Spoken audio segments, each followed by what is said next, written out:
Hey there, future business owner. What does it take to become a business owner? That is a really good question. It's a path that you're interested in going down and you want to really understand it better. Like, what are the logistical parts that you need to do?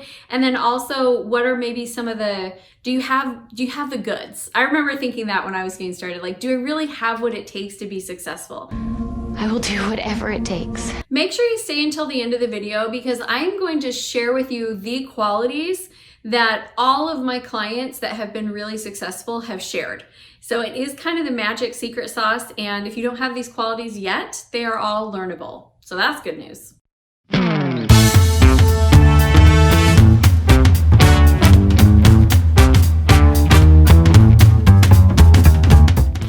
Now, if you've been looking online, it kind of seems like every business owner, every entrepreneur, they're living the fancy life. They are on the beach more than they're in the office. If you look at the coaches, it seems like they're just all driving fancy cars and at big parties and galas and all this stuff. And I think it might leave you with a false impression of what it really takes to do business. And there are a lot of coaches that are selling this lifestyle. But we also know business coaches talk a lot of bleep. So what the bleep do I think about this? Let's go find out. I'm Amy Walker, and I absolutely love helping small business owners and entrepreneurs launch, grow, and scale their businesses. And I think that we do a disservice when we make it look easier than it is. Whenever people are like, okay, Amy, how hard is it really to grow and launch a business? This is always my honest answer. It's harder than you want it to be, but it's not as hard as you fear it's going to be. So I'm not saying that the only way to get to success is through like struggle and blood, sweat, and tears, but you're definitely going to have moments along your journey to success where it is struggle, blood, sweat, and tears. It's just not that way all the time. So I want this video to be a bit of a reality check for all of the coaches out there that are painting this picture that you're going to be able to just put in a little bit and you're going to get out the $1 million business. And then for all of those entrepreneurs who are feeling frustrated because it's just not working for you, I want to paint a picture of what it really looks like to build a business from top to bottom. All right, so the first thing that we have got to look at is actually your business idea. Do you have a good business idea? And if you don't, it is better to say goodbye to the bad business idea really, really fast before you spend a lot of time and a lot of money investing into it than it is to try to keep making it work. Some ideas just are not going to take off, and that's okay. So the first question to ask yourself is, do I have a sellable product? And the way that you know if it is a sellable product is pretty simple. Is there demand for it? Can you be profitable as you sell it? And does it have a fairly easy entry point? If it's really hard to get in and break into the industry, I'd pick a different business.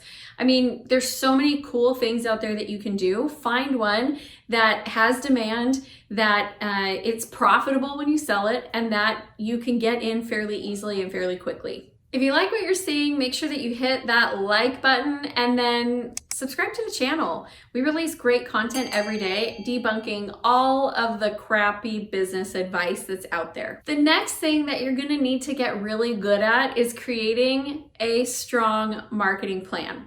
You are going to feel like you do three things over and over and over again. It's like the three balls that you just juggle all the time: marketing, sales, fulfillment. Marketing, sales, fulfillment. You always have to keep those three moving in order to keep your business growing.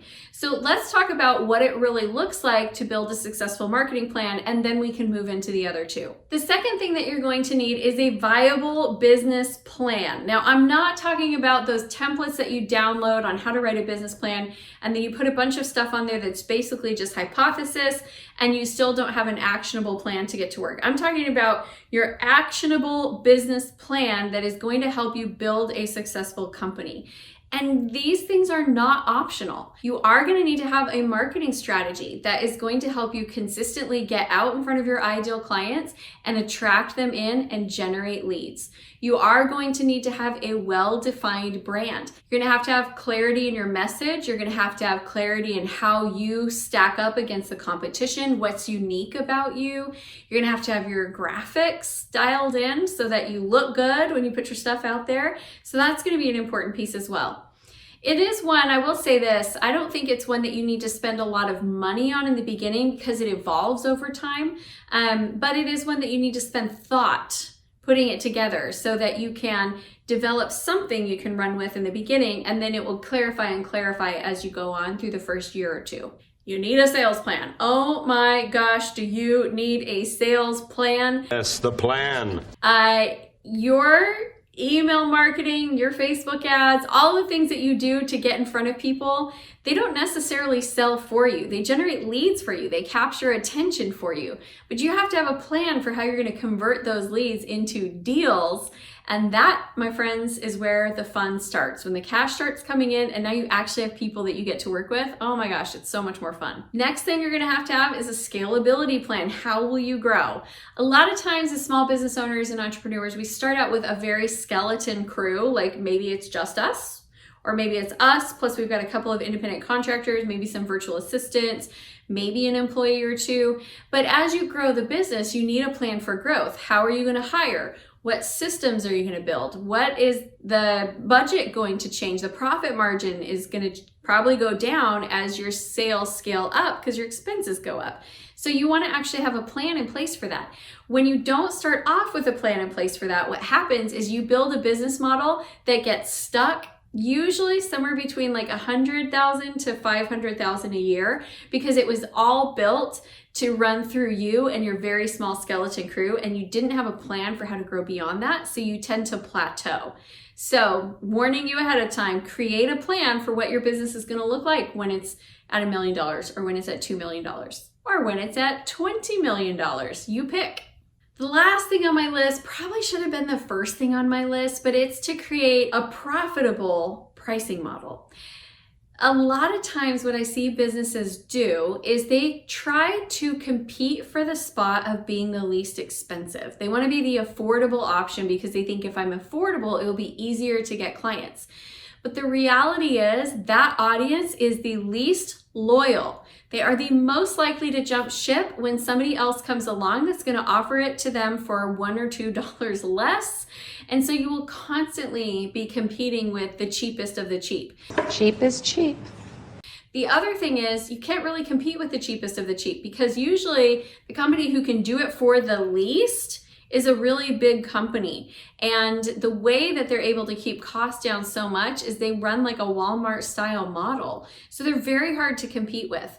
When you're coming in, the other mistake that you want to avoid is pricing yourself as free labor, because then you'll never be able to hire somebody to replace yourself in doing what you do, which is part of that reason why you can get plateaued. So you want to actually create a profitable margin. It's easier to ask people to pay higher rates from the beginning than it is to start out trying to be cheap and then trying to increase your prices. Because guess who you're going to lose? Every single one of those cheapskate customers that you brought in. They're not going to stay with you when you start trying to be profitable instead of trying to be cheap. So start that right from the very get-go. Now, I told you at the beginning that I would tell you like the core personality traits that all of my most successful clients have, and there's actually 4 of them. So I'm going to share them with you, and I want you to know that these are learned skills. I have 5 kids, and they didn't come out of the womb having all of these personality traits. They're developed, they're learned. Some people are more natural at them than others, but that's okay, you can learn them. Number 1 is relentlessness. Like, it doesn't matter how many times they fall down, they just keep getting back up, and they have a short recovery time. Like, they don't get up and limp around and, moan and groan and complain. They just get back up and they get back to work.